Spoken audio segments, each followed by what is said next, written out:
സ്നേഹമുള്ളവരെ, നമ്മളിപ്പോൾ ആയിരിക്കുന്നത് റോമിലെ ഏറ്റവും വലിയ മരിയൻ തീർത്ഥാടന കേന്ദ്രത്തിലാണ്. ഇത് തന്നെ ലോകത്തിലും ഏറ്റവും വലിയൊരു തീർത്ഥാടന കേന്ദ്രമാണ്. 5-ാം നൂറ്റാണ്ടിൽ പണികഴിക്കപ്പെട്ട മരിയ മജോറെ എന്ന് പറഞ്ഞ പേപ്പൽ ബസിലിക്കയുടെ മുന്നിലാണ് നമ്മൾ ഇന്ന് തീർത്ഥാടനത്തിനായിട്ട് കടന്നു വന്നിരിക്കുന്നത്. ഇവിടെ ഒരുപാട് അത്ഭുതങ്ങൾ നടന്നിട്ടുള്ള ഒരു സ്ഥലമാണ്.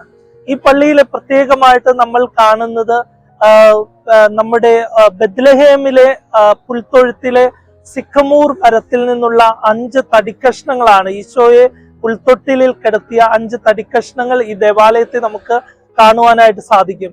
അതുപോലെ തന്നെ മാതാവിന്റെ വലിയൊരു തീർത്ഥാടന കേന്ദ്രമാണെന്ന് പറയുന്നു. അവിടെ സാലൂസ് പോപ്പൂസ് റൊമാനി എന്ന് പറയുന്ന ദൈവമാതാവിന്റെ അത്ഭുത ചിത്രം ഈ ദേവാലയത്തിലുണ്ട്. ഇവിടെയാണ് ഒരുപാട് മാർപ്പാപ്പമാര് ഇവിടെ വന്ന് പ്രാർത്ഥിക്കുകയും, അതുപോലെ തന്നെ നമുക്കറിയാം ഫ്രാൻസിസ് പാപ്പ 100-ലധികം തവണ ഓരോ അദ്ദേഹത്തിന്റെ യാത്രയ്ക്ക് മുമ്പിലും അത് കഴിയുമ്പോഴുമെല്ലാം ഇവിടെ വന്ന് പ്രാർത്ഥിക്കുകയും ചെയ്യാറുണ്ട്. ഈ പള്ളിയില് പിന്നെ പടിഞ്ഞാറിന്റെ ബെത്ലഹേം എന്നാണ് അറിയപ്പെടുന്നത്.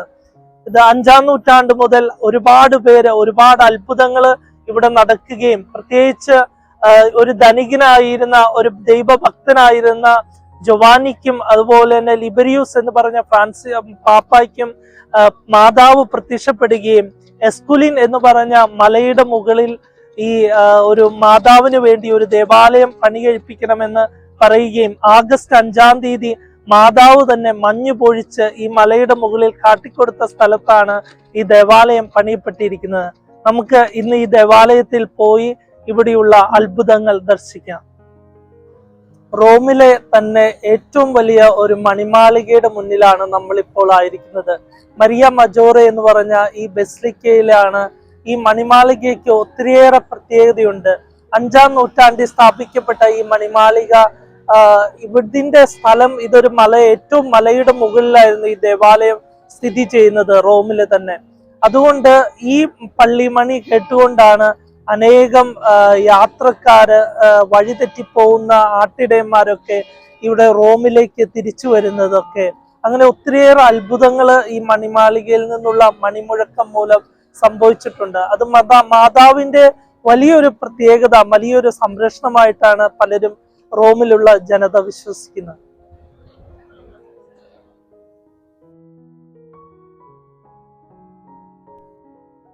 ഈ ബസിലിക്കയിൽ കൂടുതൽ പണികളൊക്കെ വീണ്ടും കൂട്ടിച്ചേർക്കപ്പെട്ടിട്ടുണ്ട്.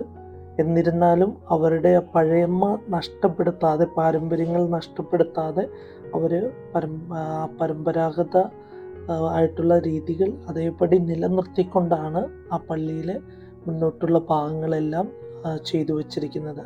ഉണ്ണി നമ്മൾ ചെല്ലുമ്പോഴാണേലും അവിടെ ഒരു വലിയൊരു കപടം, മണിമാളികയുടെ തൊട്ട് താഴെ വലിയൊരു കവാടമുണ്ട്. അതിൻ്റെ ഉള്ളിലുള്ള മൊസൈക്ക് രൂപങ്ങളുണ്ട്. ഒരു ഈശോയുടെയും ശിഷ്യന്മാരുടെയും, അതുപോലെ തന്നെ അതിൻ്റെ ഉള്ളിൽ നമുക്ക് കാണാൻ പറ്റുന്നത് ഇവിടെ നടന്ന അത്ഭുതവും വിവരിച്ചിട്ടുണ്ട്. ജൂബിലി വർഷം ആയതുകൊണ്ട് ഒത്തിരിയേറെ പേരാണ് ജൂബിലി വാതിലേക്ക് കയറുവാനായിട്ട് വന്നുകൊണ്ടിരിക്കുന്നത്.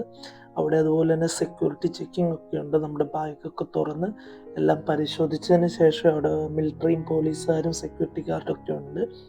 കാരണം ഇത് ഒത്തിരി പ്രാചീനമായിട്ടുള്ളതും അതുപോലെ തന്നെ ഒരുപാട് വിലപിടിപ്പുകളുള്ള തിരുശേഷിപ്പുകളെല്ലാം ഇതിൻ്റെ ഉള്ളിലുള്ളത് കൊണ്ടാണ് ഇവിടെ നല്ല കൺട്രോൾ ചെയ്താണ് എല്ലാവരെയും കയറ്റി ഉള്ളിലേക്ക് വിടുന്നത്. ഇന്ന് എന്നെ വീഡിയോ എടുക്കാൻ സഹായിക്കാനും പ്രത്യേകമായിട്ടൊരു റിഡംപ്ട്രിസ്റ്റ് അച്ഛൻ, പ്രിൻസ് അച്ഛൻ എൻ്റെ കൂടെ ഉണ്ടായിരുന്നു. ഈ മരിയ മജോറെ ബസിലിക്കയിലെ വിശുദ്ധ വാതിൽ കയറാനായിട്ട് ഞാനിപ്പോൾ പോവുകയാണ്. ഒരുപാട് ജനം ഇവിടെ വന്ന് പ്രാർത്ഥിക്കുകയും ഒരുപാട് അനുഗ്രഹങ്ങൾ നേടുകയും ചെയ്യുന്നുണ്ട്. ഇവിടെ തന്നെയാണ്, ഈ ദേവാലയത്തിലാണ് ഫ്രാൻസിസ് പാപ്പ മരിച്ചു കഴിയുമ്പോഴും അടക്കം ചെയ്യാനായിട്ട് ആവശ്യപ്പെട്ടിരിക്കുന്നത്. ഇന്ന് ഞാൻ ഈ വിശുദ്ധ വാതിൽ കയറി പ്രാർത്ഥിക്കുകയാണ്. നിങ്ങൾക്ക് എല്ലാവർക്കും വേണ്ടിയും നിങ്ങളുടെ എല്ലാ നിയോഗങ്ങൾക്ക് വേണ്ടി പ്രാർത്ഥിക്കുകയും ചെയ്യുന്നു. അങ്ങനെ ഞാൻ ആ ജനക്കൂട്ടങ്ങളുടെ ഇടയിലൂടെ പ്രാർത്ഥിച്ചുകൊണ്ട്, പ്രത്യേകം എനിക്കൊരു നിയോഗം ഉണ്ടായിരുന്നു, അതെല്ലാം മാതാവിനെ സമർപ്പിച്ചുകൊണ്ട് ആ വിശുദ്ധ വാതിലിൽ കയറി ജപമാല ചൊല്ലിയാണ് ഞാൻ പോയത്. അതുപോലെ തന്നെ കുമ്പസാരിച്ചൊരുങ്ങിയാണ് ഈ ദേവാലയത്തിൽ കയറിയതും അതുപോലെ തന്നെ പ്രാർത്ഥിക്കുന്നതും.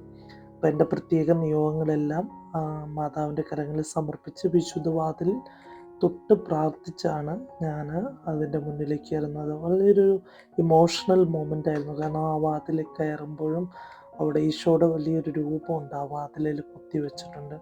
ആ ഈശോയുടെ മുഖത്ത് തൊട്ട് പ്രാർത്ഥിച്ചാണ് ഞാൻ ആ മനോഹരമായിട്ടുള്ള ആ ദേവാലയത്തിൽ കയറിയത്. ഈ ബസിലിക്കയുടെ ഉൾഭാഗം മുഴുവൻ ഒരു ഗോൾഡ് കളർ വർക്കിലാണ്, ഗോൾഡ് സെയിലിംഗ് ആണ് ചെയ്തു വെച്ചിരിക്കുന്നത്. അത് സ്പാനിഷ് മൊണാർക്കി ഗിഫ്റ്റായിട്ട് കൊടുത്താണ്, അമേരിക്കയിൽ നിന്ന് കൊണ്ടുവന്ന ഒരുതരം പ്രത്യേകം ഗോൾഡ് വർക്കാണ്. വളരെ മനോഹരമാണ്. അത് നമ്മൾ അതിൻ്റെ ഉള്ളിൽ ക്യാമറയിൽ അത്രമാത്രം ഭംഗിയായിട്ട് വരുന്നുണ്ടെന്ന് അറിയില്ല. അതുപോലെ തന്നെ അതിൻ്റെ ഇടത്തും വലത്തും എല്ലാം പഴയ നിയമത്തിൽ നിന്നുള്ള ഒരുപാട് ഭാഗങ്ങൾ, പ്രത്യേകിച്ച് പരിശുദ്ധ അമ്മയുമായിട്ട് ബന്ധപ്പെട്ടതും അതുപോലെ തന്നെ പലതരത്തിലുള്ള പ്രധാനപ്പെട്ട സംഭവങ്ങൾ ഇതിൻ്റെ സൈഡിൽ അവർ ചിത്രീകരിച്ചു വച്ചിട്ടുണ്ട്.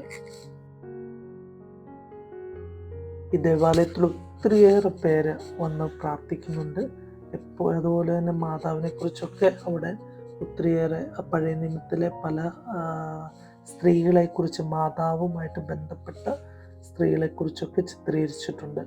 പിന്നെ നമ്മൾ കാണുന്നത് ഒരുപാട് ചാപ്പൽ ഇതിൻ്റെ ഉള്ളിലുണ്ട്, ചെറിയ ചെറിയ ചാപ്പലുകൾ. അവിടെയെല്ലാം ഈ ഗ്രൂപ്പുകളായിട്ട് വരുന്നവർ പഴയ രീതിയിലുള്ള വിശുദ്ധ കുർബാന ചൊല്ലി പ്രാർത്ഥിക്കുന്നുമുണ്ട്. ഈ ബസിലിക്കയിൽ കയറി ചെല്ലുമ്പോൾ ഇടത്ത് ഭാഗത്ത് വളരെ മനോഹരമായിട്ടുള്ള ഒരു സമാധാനത്തിൻ്റെ രാജ്ഞിയുടെ ഒരു വലിയ മനോഹര രൂപം വെച്ചിട്ടുണ്ട്. അവിടെ പോയി ഞാനും പ്രാർത്ഥിച്ചു.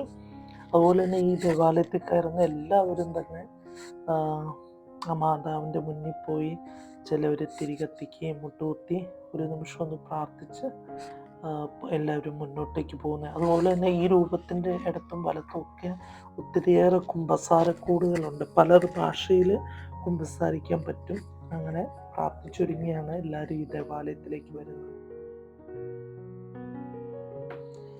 ഇതാണ് സാലൂസ് പോപ്പുളി റൊമാനി എന്ന് പറഞ്ഞ ഐക്കൺ, ദൈവമാതാവിൻ്റെ ഐക്കണാണ്. ഉണ്ണീശോയെ പിടിച്ചുകൊണ്ടിരിക്കുന്ന മാതാവിനെയാണ് അവിടെ പ്രതിഷ്ഠിച്ചിരിക്കുന്നത്. ഇവിടെയാണോ അനേകം മാർപ്പാപ്പമാർ വന്ന് പ്രാർത്ഥിക്കുകയും അനേകം മാർപ്പാപ്പമാർക്ക് മാതാവിനോടുള്ള ഭക്തി, ആദ്യ നൂറ്റാണ്ട് തൊട്ടുള്ള ആ ഭക്തി എപ്പോഴും ഉണ്ടായിരുന്നതും. അതുപോലെ നമുക്കറിയാം ഫ്രാൻസിസ് പാപ്പ എപ്പോഴും വന്ന് ഏത് വിദേശയാത്ര നടത്തുമ്പോഴും പോയി വരുമ്പോഴും വന്ന് പ്രാർത്ഥിച്ചുകൊണ്ടിരുന്ന മാതാവിൻ്റെ രൂപത്തിൻ്റെ മുന്നിലാണ് നമ്മളിപ്പോഴുള്ളത്. ഇവിടെ ഒത്തിരി പേര് ആ ദേവാലയത്തിൽ വരുന്ന എല്ലാവരും ഇതിൻ്റെ ഉള്ളിൽ കയറി ഈ മാതാവിൻ്റെ മുന്നിൽ ഇരുന്ന് കുറേ നേരം ഇരുന്ന് നിശബ്ദമായിട്ട് പ്രാർത്ഥിക്കാറുണ്ട്. ഇത് വളരെ അച്ചട്ടായിട്ടുള്ള ഒരു മാതാവിൻ്റെ രൂപമാണ്. ഈ രൂപത്തിന് മുന്നിൽ പ്രാർത്ഥിക്കുകയും പരിശുദ്ധ അമ്മയുടെ മാധ്യസ്ഥ അപേക്ഷിക്കുകയും എല്ലാവരും ചെയ്യുന്നുണ്ട്.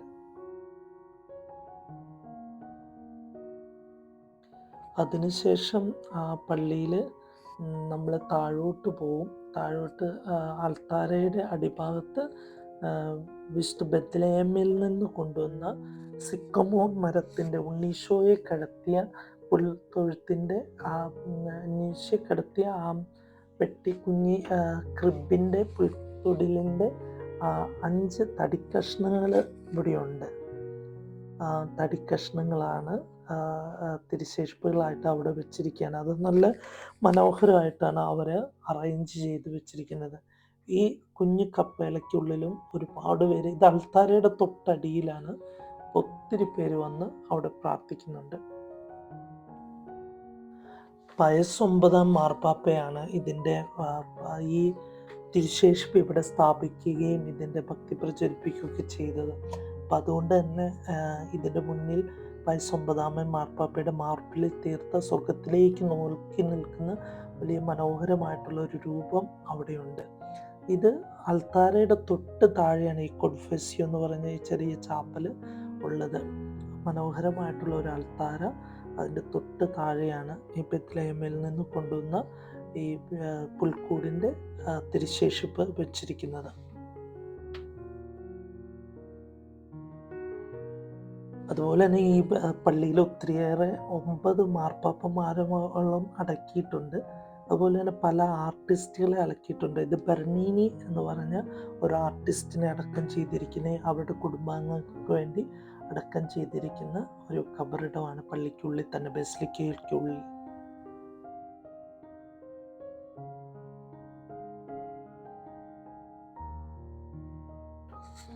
ഈ പള്ളിയുടെ വലത്തുഭാഗത്ത് ചെല്ലുമ്പോൾ സിസ്റ്റൈൻ ചാപ്പൽ എന്ന് പറഞ്ഞൊരു ചെറിയൊരു കപ്പേള കാണാം. ഇവിടെ ഈ ബസിലിക്കയിൽ വലിയൊരു ടബർനാക്കിൾ സക്രാരി വെച്ചിട്ടുണ്ട്. അത് പോപ്പ് 6th സെന്റ് ജാമൻ കാലത്ത് പണിയിപ്പിക്കപ്പെട്ട ഒരു മനോഹരമായിട്ടുള്ള ദിവ്യകാരുണ്യം സൂക്ഷിക്കാനുള്ള ഒരു സക്രാരിയാണ്. അപ്പോൾ ഇതിൻ്റെ തൊട്ട് താഴെ ഒരു അൾത്താരയുണ്ട്. ഇവിടെയാണ് ഇഗ്നേഷ്യസ് ഓഫ് ലയോളയൊക്കെ വിശുദ്ധ കുർബാന ചൊല്ലിയതെന്ന് പറയപ്പെടുന്നു. അതിന് മുകളിൽ ആണ് ഈ വലിയ സോളമൻ്റെ വലിയ മനോഹരമായിട്ടുള്ള ദേവാലയം പോലെ അതേ ഒരു മോഡലിലാണ് ഇത് പണിത് വെച്ചിരിക്കുന്നത്. അതുപോലെ തന്നെ മുന്തിരി വള്ളികൾ ഇതിനെ ചുറ്റിപ്പിടിപ്പിച്ചിട്ടുണ്ട്. അത് ബെത്ലഹേമിനെയും അതുപോലെ തന്നെ ഹൗസ് ഓഫ് ബ്രെഡ് എന്ന് ഓർമ്മിപ്പിക്കുവാനും വിശുദ്ധ കുർബാനയൊക്കെ ഓർമ്മിപ്പിക്കുന്ന അനേകം സിംബലുകൾ ഇതിൻ്റെ ഉള്ളിൽ ഉപയോഗിച്ചിട്ടുണ്ട്. അതുപോലെ തന്നെ ഇതിൻ്റെ ഉള്ളിൽ 6th സെന്റ് ജാമൻ മാർപ്പാപ്പയുടെ ഖബറിടവും ഈ ദേവാലയത്തിനുള്ളിൽ കാണാം. വിശുദ്ധ ജെറോമിൻ്റെയും അതുപോലെ തന്നെ വിശുദ്ധ മത്തായിയുടെ എല്ലാം തിരുശേഷിപ്പുകൾ ഈ പള്ളിക്കുള്ളിൽ ഉണ്ട് എന്നാണ് പറയുന്ന ചരിത്രപരമായിട്ട് വിശ്വസിക്കുന്നത്.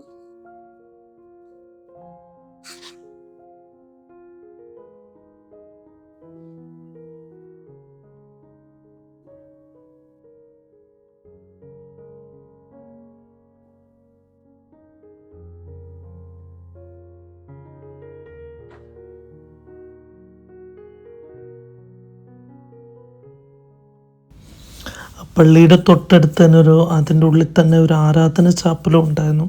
അവിടെയും ഒത്തിരി പേര് കയറി പ്രാർത്ഥിക്കുന്നുണ്ടായിരുന്നു. ഞാനും അവിടെ കയറി ഒരു നിമിഷം ഈശോയുടെ സന്നിധി പ്രാർത്ഥിച്ചു.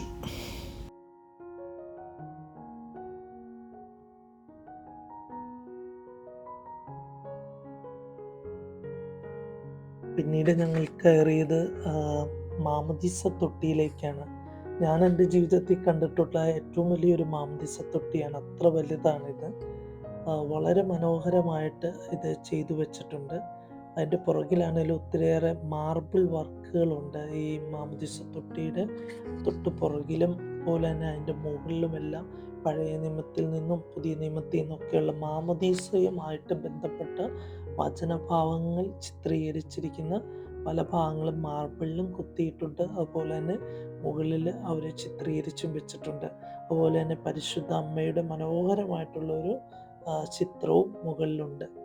ഒരു പ്രത്യേക അനുഭവമാണ് ഈ ദേവാലയത്തിനുള്ളിലും ആയിരിക്കുമ്പോഴും. നമ്മുടെ പുതുജീവനെയും മാമോദീസയിലൂടെ നമുക്ക് ലഭിക്കുന്ന പുതുജീവനെ പ്രതിനിധീകരിക്കുന്ന ഒരുപാട് അടയാളങ്ങളും ഈ ദേവാലയത്തിൽ നമുക്ക് കാണുവാനായിട്ട് സാധിക്കും.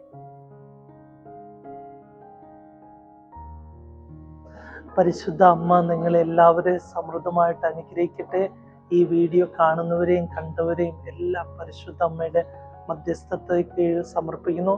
ആഗസ്റ്റ് 5 ഇവിടെ തിരുനാൾ വളരെ ആഘോഷപൂർവ്വം നടത്തപ്പെടുന്നത്. അപ്പോൾ പരിശുദ്ധ അമ്മയുടെ പ്രത്യേക മധ്യസ്ഥം വഴി ദൈവം നിങ്ങളെല്ലാവരെയും അനുഗ്രഹിക്കട്ടെ. നമ്മുടെ കർത്താവ് യേശു മിശിഹായുടെ കൃപയും പിതാവായ ദൈവത്തിൻ്റെ സ്നേഹവും പരിശുദ്ധാത്മാവിൻ്റെ സഹവാസവും പരിശുദ്ധ അമ്മയുടെ മാധ്യസ്ഥവും സഹായവും നിങ്ങളുടെ മേലുണ്ടാകട്ടെ, ഇപ്പോഴും എപ്പോഴും എന്നേക്കും. ആമേൻ.